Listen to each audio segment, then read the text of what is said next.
Greetings folks, it's Sarah with Obadiah's. Today I am here to show you guys the Tahoe Premium Gas Fireplace by White Mountain Hearth.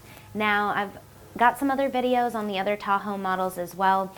The premium model is basically just one step up from the deluxe. It does have a nice deeper firebox that's going to be about 20 inches on the depth, which is going to give you a much more taller, more realistic flame.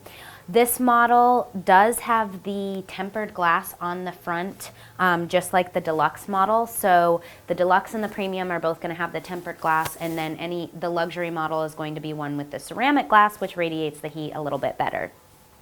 This is available in a 36-inch, a 42-inch, and a 50-inch model.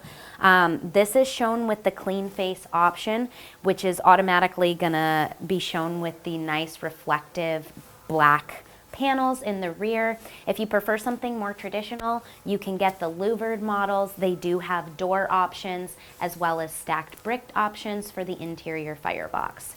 So again, this is going to be a zero clearance model, which means it can be framed directly into a combustible wall. So I hope you guys found this product overview helpful. If you guys like my videos, don't forget, give them a quick little thumbs up, click subscribe in that corner of the channel. Thank you guys for watching. Have a wonderful day.